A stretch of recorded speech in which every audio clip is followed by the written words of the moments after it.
복된 주님의 날 우리에게 주시는 하나님의 말씀은 고린도전서 1장 18절로 31절까지 말씀입니다.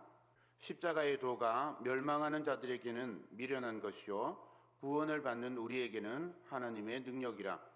기록된 바 내가 지혜 있는 자들의 지혜를 멸하고 총명한 자들의 총명을 폐하리라 하였으니, 지혜 있는 자가 어디 있느냐, 선비가 어디 있느냐, 이 세대의 변론가가 어디 있느냐. 하나님께서 이 세상의 지혜를 미련하게 하신 것이 아니냐. 하나님의 지혜에 있어서는 이 세상이 자기 지혜로 하나님을 알지 못함으로 하나님께서 전도에 미련한 것으로 믿는 자들을 구원하시기를 기뻐하셨도다. 유대인은 표적을 구하고 헬라인은 지혜를 찾으나 우리는 십자가에 못 박힌 그리스도를 전하니, 유대인에게는 거리끼는 것이요 이방인에게는 미련한 것이로되 오직 부르심을 받은 자들에게는 유대인이나 헬라인이나 그리스도는 하나님의 능력이요 하나님의 지혜니라. 하나님의 어리석음이 사람보다 지혜롭고 하나님의 약하심이 사람보다 강하니라. 형제들아, 너희를 부르심을 보라.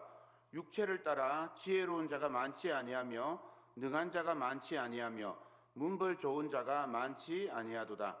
그러나 하나님께서 세상에 미련한 것들을 택하사 지혜 있는 자들을 부끄럽게 하려 하시고, 세상의 악한 것들을 택하사 강한 것들을 부끄럽게 하려 하시며, 하나님께서 세상의 천한 것들과 멸시받는 것들과 없는 것들을 택하사 있는 것들을 폐하려 하시나니, 이는 아무 육체도 하나님 앞에서 자랑하지 못하게 하려 하심이라.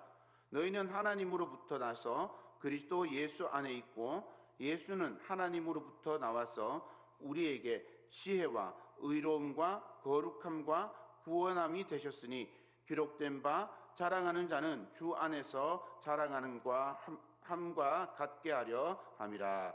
아멘. 날씨가 많이 춥습니다. 추울 때도 우리 하나님의 은혜가 저와 여러분들에게 가득할 수 있기를 소망합니다.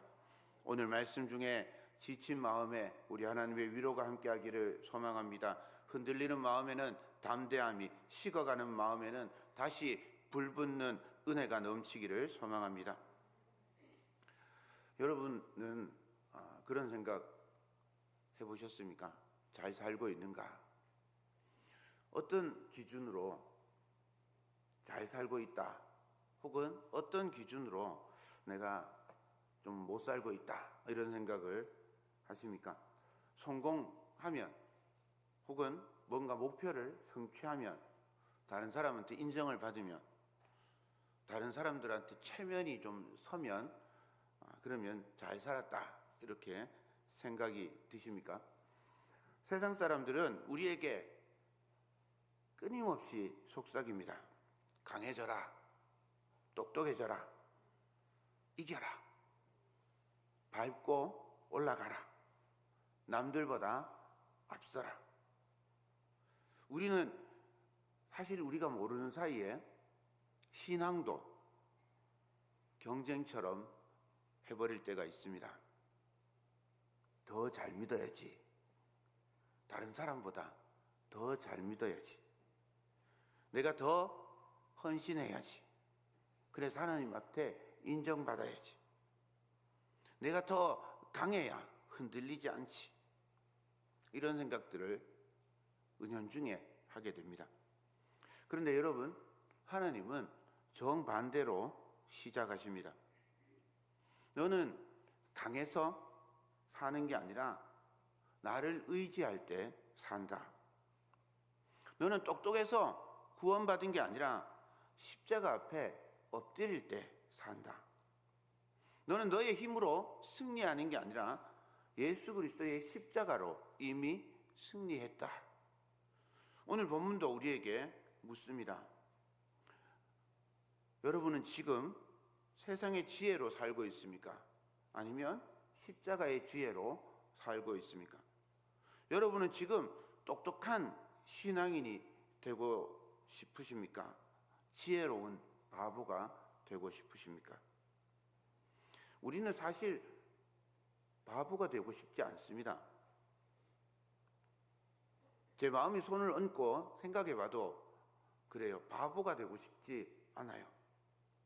손해보기도 싫고 무시당하기도 싫습니다. 다른 사람보다 뒤처진다 싶으면 너무너무 불편한 마음이 생깁니다. 그런데 놀랍게도 우리 하나님은 세상 사람들이 바보라고 부르는 그 길에서 하나님의 강한 능력을 드러내십니다. 그 길이 바로 십자가입니다. 영국에 그 섹스피어라고 하는 유명한 소설가가 있습니다. 리어 왕이라고 하는 소설을 썼는데 비극입니다. 거기 아주 흥미로운 인물이 하나 등장을 하는데 광대입니다. 리어 왕은 아들이 없고 딸만 셋이 있어요. 어느 날 딸들에게 묻습니다. 나를 얼마나 사랑하니? 첫째와 둘째는 온갖 달콤한 말로 아버지 왕의 마음을 사로잡는 그런 말을 했어요. 그래서 아버지 기분이 너무 좋았습니다. 그런데 사실 사랑이 문제가 아니라 이 사랑을 측정하는 얼마, 이 얼마가 문제입니다. 막내 이름이 코델리아인데 막내는 사랑을 과장하지 않고 그냥 이렇게 말합니다. 저는 아버지를 도리와 의무를 따라서 사랑합니다. 그 이상도 그 이하도 아닙니다. 얼핏 들으면 굉장히 냉정한 말이잖아요. 도리와 의무로 사랑한다니. 세상 모든 것들을 다 비교해도 우리 아버지만큼 좋은 게 없어요. 하늘의 별, 해, 달을 봐도 아버지보다 더 좋은 게 없어요. 온갖 감언이설로 아빠를 칭찬해줘도 부족한데 도리와 의무를 다해서 사랑합니다. 그 이상도 그 이하도 아닙니다. 아버지 리오 왕이 화가 났어요. 그래서 그래 넌 나가서 혼자 살아 이러고 쫓아내버렸어요. 공주를 그냥 왕궁에서 쫓아내버린 거예요. 그리고는 두 딸에게 나라의 권력을 탁 반 나눠가지고 줬습니다. 어떻게 됐을까요? 어떻게 될게요? 두 딸에게 나라를 나눠줬더니 이 아버지 리오 왕이 하루아침에 찬밥 신세가 되어버렸습니다. 이때 유일하게 왕에게 바른 소리를 했던 사람이 광대입니다. 광대는 어리석은 농담, 엉뚱한 노래 이런 것들을 가지고 날카로운 진실을 담아서 외칩니다. 리오 왕이 딸들의 사랑을 측정하고 증명하게 하는 그 어리석은 행동을 다른 신하들은 다 침묵하고 있을 때 가장 바보 같다고 생각하는 이 광대가 유일하게 비판하고 지혜로운 말을 했습니다. 세상이 보기에 광대는 어리숙하고 바보 같아 보이지만 광대만이 진실을 알고 있었던 거죠. 유대인들은 세상의 힘, 로마 제국의 칼과 창을 이용해서 예수님을 십자가에 못 박아 죽였습니다. 예수님을 패배자로 만든 거죠. 그런데 놀랍게도 예수님을 패배자로 만든 이것이 하나님의 계획이었습니다. 베드로가 오순절날 성령의 충만함으로 이렇게 선포합니다. 사도행전 2장 36절입니다. 그런즉 이스라엘 온 집은 확실히 알지니 너희가 십자가에 못 박은 이 예수를 하나님이 주와 그리스도가 되게 하셨느니라 하니라. 너희가 어리석다고 조롱하고 위험하다고 십자가에 못 박아 죽인 그 예수님을 하나님께서 다시 살리셨습니다. 그리고 여러분 주님과 그리스도가 되게 해주셨습니다. 어리석은 길, 바보 같은 십자가, 조롱과 비난의 골고다 길이 사실은 생명과 구원의 길이었습니다. 우리는 이제 예수 그리스도를 통하여 하나님의 나라에 들어가는 구원의 길을 가게 되었습니다. 초대교회 시절에 십자가는 정말 바보의 표식처럼 조롱받았습니다. 로마시 팔라티노라고 하는 언덕이 있습니다. 이제 로마 그러니까 처음 시작한 자리입니다. 거기 아주 오래된 건물이 하나 있는데 그 건물 벽에 낙서가 하나 발견됐습니다. 그림을 한번 보여주십시오. 이 그림인데 저 왼쪽에 있는 게 원래 그 그림 사진을 찍어 놓은 거고, 오른쪽은 그 그림만 이제 컴퓨터에서 꺼낸 거예요. 십자가에 달린 존재를 그렸는데 머리가 당나귀 머리입니다. 그리고 아래에 저 이상한 낙서 있잖아요. 저 낙서가 파란색 글자입니다. 알렉사메노스가 자기 신을 숭배한다. 원래 이 말은 이방인들에게 성소를 개방하지 않던 유대교, 그리고 유대인들이 믿었던 하나님을 조롱할 때 쓰던 말이에요. 성소 안에, 지성소 안에 이방인이 들어가지를 못하잖아요. 그러니까 그 안에 당나귀 머리가 있다, 이런 식으로 하나님을 조롱한 거예요. 지성소에는 아무도 못 들어가요. 1년 1차 대제사장만 들어갈 수 있잖아요. 아무도 못 들어가는데 거기가 그냥 빛이라고는 없어요. 깜깜해요. 그러니 그 안에 뭐가 있는지 아무도 모르잖아요. 이방인들이 야, 저기는 사실은 멍청한 당나귀가 있는 거야 라고 조롱을 했다는 거예요. 그러다가 하나님 대신에 예수님을 조롱하는데 이 당나귀가 사용되었습니다. 십자가에 달리신 예수님은 패배자인데 조롱까지 하면서 당나귀 머리로 그려 놓았던 것입니다. 그리고는 알렉사메노스가 자기 신을 경배한다, 이렇게 적어 놓은 거죠. 알렉사메노스라는 사람이 십자가에 달려 죽은 당나귀 같은 예수를 믿는 어리석은 바보라고 비웃고 조롱하는 낙서입니다. 로마 사람들에게 십자가 신앙은 바보 같고 우스꽝스러운 믿음으로 취급받았다는 증거입니다. 오늘 본문 고린도전서 1장 18절부터 31절 말씀이 이 역사를 잘 보여줍니다. 자기 믿음을 자랑하기 바쁜 고린도 교회 사람들, 다투고 찢어지고 다른 사람들을 조롱하고 비웃는 고린도 교회 사람들을 향해서 바울은 세상의 지혜를 뒤엎는 하나님의 지혜, 세상의 강함을 무너뜨리는 하나님의 능력을 선포합니다. 이것이 바로 십자가의 복음입니다. 이 복음을 붙잡는 사람은 세상이 보기에는 어리석은 사람, 지혜롭지 못한 사람, 바보 같은 사람처럼 보입니다. 그러나 하나님은 이 바보들을 지혜롭게 하시고 지혜롭다고 여기는 세상의 바보들을 부끄럽게 하셨습니다. 하나님은 지혜로운 바보들을 통해서 세상을 구원하시고 하나님의 나라를 세워가십니다. 하나님은 오늘 말씀을 통해서 세상의 지혜를 따르는 똑똑한, 그렇지만 멸망으로 가는 길이 아니라 십자가를 붙잡는 지혜로운 바보의 길을 선택하기 원하십니다. 어떻게 하면 지혜로운 바보의 길을 갈 수 있을까요? 지혜로운 바보의 길을 가기 위해서 먼저 십자가를 붙잡아야 합니다. 18절을 보겠습니다. 십자가의 도가 멸망하는 자들에게는 미련한 것이요 구원을 받는 우리에게는 하나님의 능력이라. 세상에는 두 종류의 주인공이 있습니다.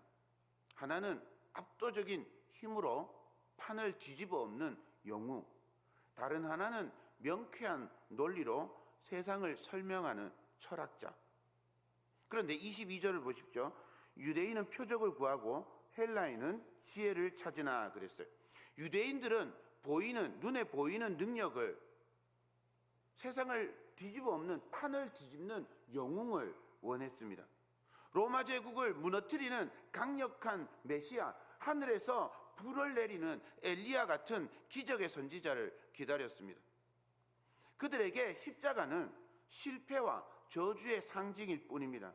도저히 받아들일 수 없는, 그래서 걸림돌이었습니다. 저주받아서 매달린 자를 메시아로 믿으라는 이 말은 지독한 모독이었습니다. 헬라인들은 세상의 이치를 설명하는 지혜를 원했습니다. 헬라인에게 신은 자기 마음대로 행동하고 기분에 따라서 인간에게 고통을 주는 그런 존재입니다. 그런데 그 신이 사람이 되어서 너무도 무력하게 십자가에 달려 죽었다라고 하는 이 말은 어리석음 그 자체입니다.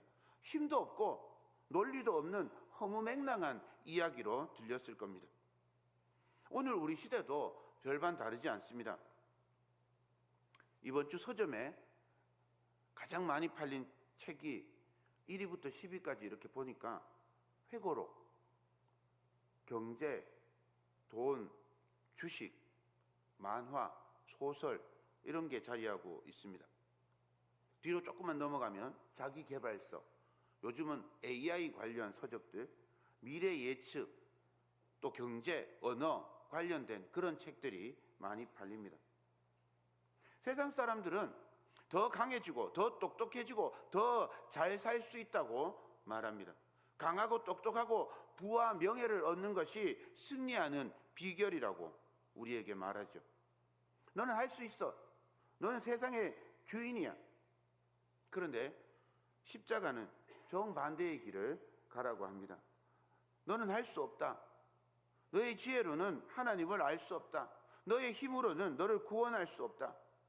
십자가는 우리 자존심을 건드립니다. 체면을 무너뜨리죠.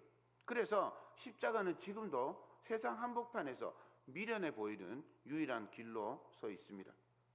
아까 말씀드렸던 그 로마의 조롱 낙서를 다시 한번 생각해 보십시오. 초대교회 사람들은 십자가를 믿는 바보들이라고 실제로 놀림을 받았습니다. 그렇지만 그들은 결코 십자가를 부끄러워하지 않았습니다. 오히려 그 십자가를 하나님의 능력이라고 고백했습니다. 사랑하는 여러분, 오늘 우리의 신앙은 어떻습니까? 혹시 우리는 십자가를 조금 더 그럴듯하게 만들고 싶어 하지는 않습니까? 세상에서도 통할 만한 말, 세상 사람들이 좋아할 만한 포장, 세상 기준의 성공을 신앙의 증거로 그렇게 말하고 싶어 하지는 않습니까? 바울은 단호합니다. 하나님의 지혜는 십자가입니다. 그러므로 지혜로운 바보의 첫걸음은 세상이 보기에 어리석어도 십자가를 중심에 두는 삶입니다. 24절과 25절을 보겠습니다. 오직 부르심을 받은 자들에게는 유대인이나 헬라인이나 그리스도는 하나님의 능력이요 하나님의 지혜니라. 하나님의 어리석음이 사람보다 지혜롭고 하나님의 약하심이 사람보다 강하니라. 세상이 어리석고 바보 같다고 조롱해도 오직 예수 그리스도만이 하나님의 능력이고 하나님의 지혜입니다. 하나님의 가장 어리석은 부분도 세상에서 가장 지혜로운 사람보다 지혜롭습니다. 하나님의 가장 연약한 것도 세상에서 가장 강한 사람보다 강하십니다. 그러므로 여러분, 우리 주 예수 그리스도를 붙잡고 살아가는 그 삶이 참된 지혜의 삶이고 능력의 삶인 줄 믿습니다. 두 번째로 하나님은 어리석은 자들을 통해서 일하십니다. 26절 말씀입니다. 형제들아, 너희를 부르심을 보라. 육체를 따라 지혜로운 자가 많지 아니하며 능한 자가 많지 아니하며 분벌 좋은 자가 많지 아니하도다. 고린도 교회 성도들의 구성을 이렇게 살펴보면 사회적으로 배운 사람이나 또 가진 사람이나 부자 이런 사람들보다는 가난하고 무시당하고 힘없는 자들이 많았습니다. 하나님은 그런 사람들을 부르셨어요. 왜 하나님께서 그런 사람들을 부르셨을까요? 29절에 그 이유를 가르쳐 줍니다. 이는 아무 육체도 하나님 앞에서 자랑하지 못하게 하려 하심이라. 하나님 앞에 내세울 게 있고 자랑할 게 있는 사람들, 그 사람들을 통해서 하나님께서 복음을 전파하고 하나님께서 세상에 구원의 은혜를 나누지 않으셨어요.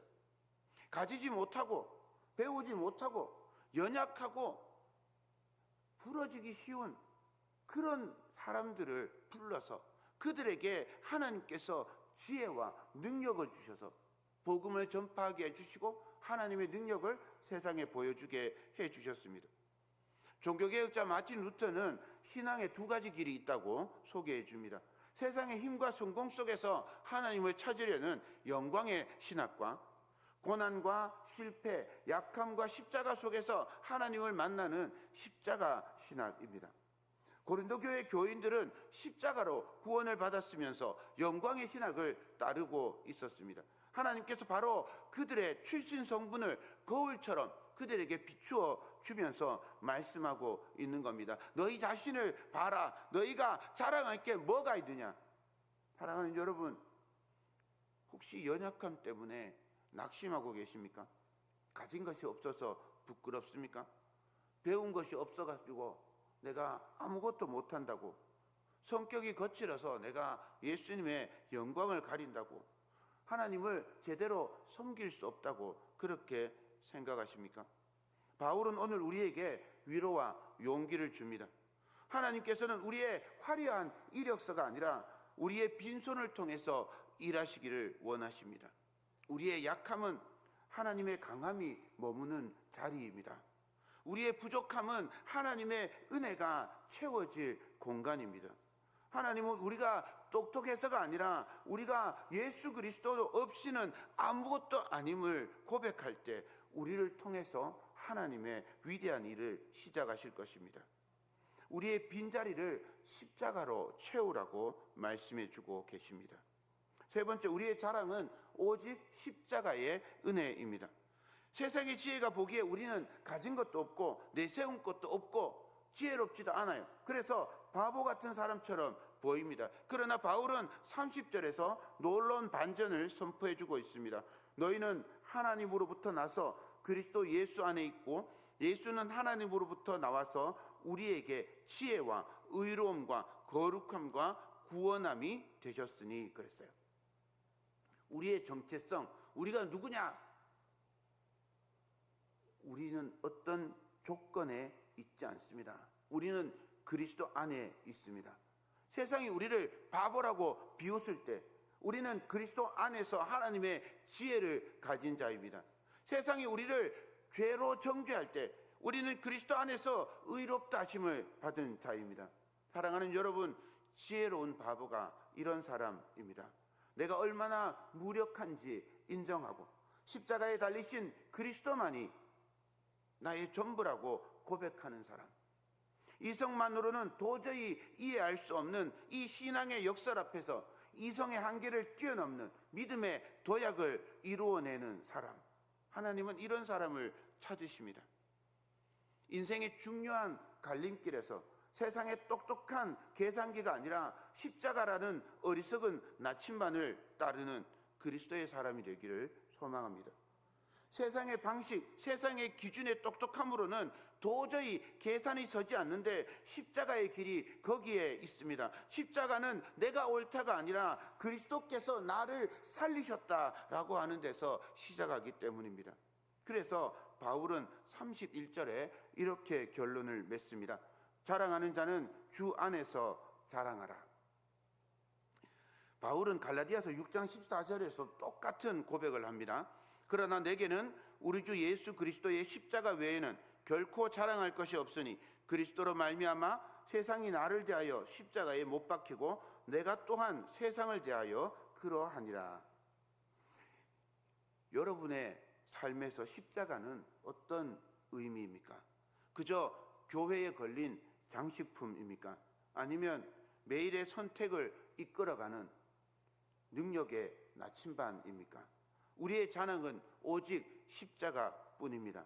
그리고 십자가 안에서 누리는 은혜뿐임을 기억하는 저와 여러분 되기를 소망합니다. 여러분의 그 삶 속에 우리 주님은 세상의 지혜라는 무거운 짐을 내려놓고 십자가라는 가장 가볍고 자유로운 멍에를 함께 지시기를 원하십니다. 오직 주님만 사랑하는 세상에서 가장 지혜로운 바보로 살기를 결단하는 저와 여러분 되기를 주님의 이름으로 축원합니다.